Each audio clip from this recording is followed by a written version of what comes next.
Assalamualaikum warahmatullahi wabarakatuh. Bertemu lagi dengan Bu Ika di mata pelajaran biologi.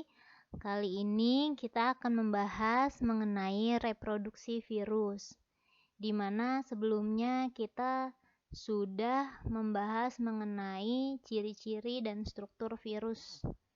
Ya, jadi kali ini kita akan membahas bagaimana cara virus bereproduksi. Oke.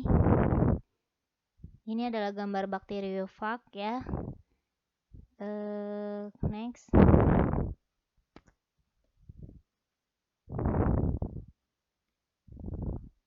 Ya, jadi reproduksi virus ini terbagi menjadi dua jenis.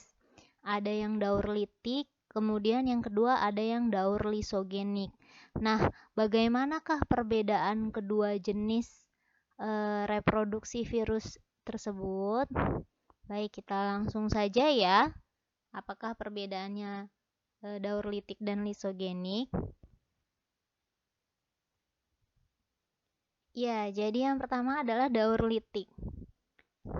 Keseluruhan siklus litik, mulai dari pertama kali fage, kontak dengan permukaan sel sampai ke proses lisis, hanya menghabiskan waktu sekitar plus minus 20-30 menit pada suhu 30 derajat Celcius itu 30 derajat Celcius ya. Oke, jadi dia terbagi atas 5 tahap.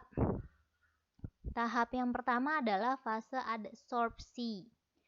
Fase adsorpsi itu adalah namanya juga adsorb, dia menempelkan ekor virus pada dinding sel bakteri ya. Jadi dia baru mulai menginjakan istilahnya ke permukaan sel bakteri. Baru mulai menginjakan kaki-kakinya itu ke permukaan sel bakteri. Kaki-kakinya yang mana? Nah, yang ini pada daur adsorpsi, kaki-kakinya ini mulai menginjakan ke dinding sel bakteri. Nah, virus menempel hanya pada tempat-tempat khusus ya, ini permukaan dinding sel bakteri yang memiliki protein khusus yang ditempeli oleh protein virus. Jadi kayak lock and key. Jadi menempelnya virus pada protein dinding sel tersebut sangat khas, mirip kunci dan gembok. Tadi seperti Bu Ika bilang, kayak lock and key. Jadi dia udah ngeklok gitu, udah ngeklik. Virus dapat menempel pada sel tertentu yang diinginkan karena dia punya reseptor pada ujung-ujung serabut ekornya tadi, yang mirip kayak kaki. Nah, setelah menempel, virus mengeluarkan enzim lisozim. Nah, enzim lisozim ini akan menghancurkan dinding sel bakteri. Jadi dia akan hancur sedikit demi sedikit. Jadi terbentuk lubang pada dinding bakteri atau dinding sel inangnya. Nah, begitu dia sudah terbentuk lubang, maka dia akan menginjeksi. Menginjeksi apa? Menginjeksi DNA atau RNA-nya. Seperti yang sudah kita pelajari bahwa virus hanya mempunyai DNA atau RNA saja. Nah, setelah terbentuk lubang, kapsid virus ini berkontraksi untuk memompa DNA atau RNA-nya masuk ke dalam sel. Jadi kapsid virusnya tetap berada di luar bakteri. Jika telah kosong, kapsid lepas dan tidak berfungsi lagi. Nah, inilah yang istimewa bahwa tubuh bakteri yang tadi begitu dia sudah selesai menginjeksikan DNA-nya tadi, maka tubuh virus tadi sudah tidak berguna lagi. Jadi tubuh virusnya tidak berfungsi. Jadi yang masuk hanya DNA-nya saja. Nah, kemudian yang ketiga adalah fase sintesis. Sintesis ini pembentukan ya. Pembentukan apa? Pada fase sintesis, DNA sel inang, dalam hal ini bakteri, dihidrolisis dan dikendalikan oleh DNA virus untuk membuat asam nukleat atau salinan DNA dan komponen protein yang dibutuhkan oleh virus lainnya. Jadi dia akan mengambil alih.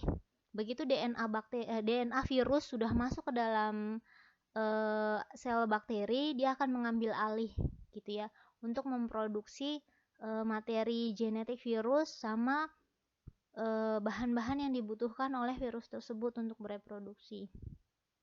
Kita next. Dan yang keempat adalah fase perakitan.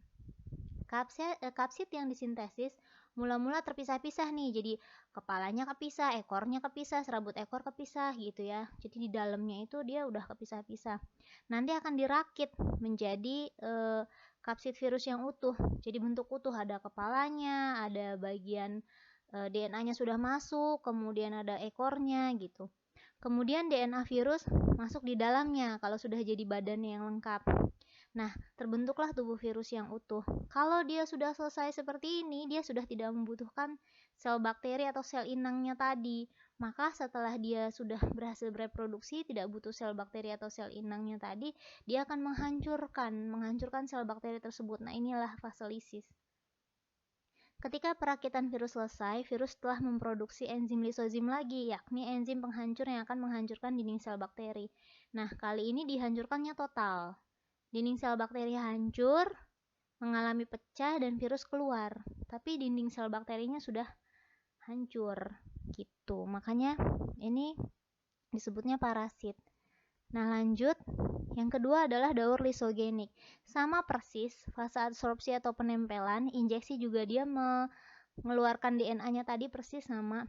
Yang akan membedakan adalah yang C, mulai dari yang C. Jadi dia tidak langsung mengambil alih, tapi dia akan bergabung. Jadi DNA virus akan bergabung dengan DNA-nya si bakteri, berbentuk sirkuler atau lingkaran ya.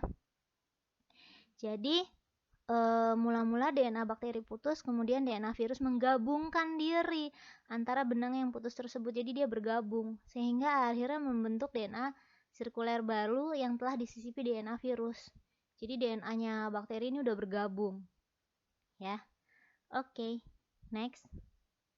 Yang keempat adalah fase pembelahan. Nah, pada fase ini ketika bakterinya bakterinya membelah, maka otomatis DNA virus tadi yang sudah bergabung dengan DNA bakteri akan ikut membelah juga gitu. Gitu ya. Nah, gini ya. Dalam keadaan tersebut DNA virus tidak aktif, dikenal sebagai profag. Nah, karena DNA virus menjadi satu dengan DNA bakteri, maka ketika DNA bakteri replikasi dia ikut. Gitu. Demikian seterusnya hingga pembelahan bakteri berlangsung berulang kali.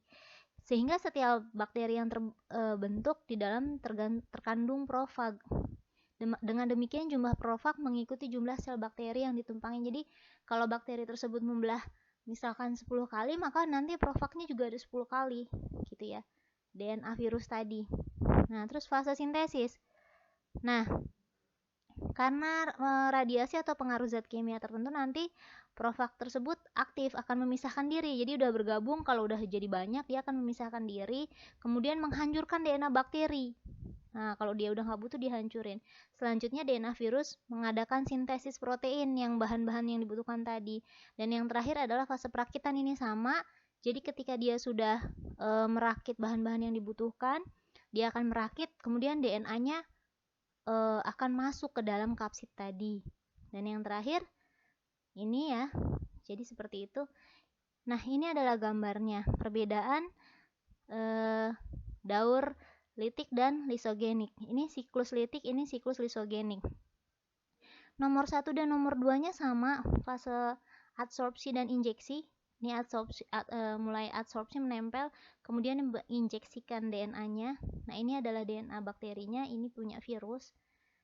Nah, kemudian di nomor 2 ini dan seterusnya itu baru mulai berbeda. Yang nomor 2 untuk fase litik atau siklus litik, dia sudah mulai mengendalikan sel bakteri, kemudian akan membentuk, mensintesis bahan-bahan yang dibutuhkan, kemudian merakitnya. Setelah DNA virus masuk, lalu dihancurkan.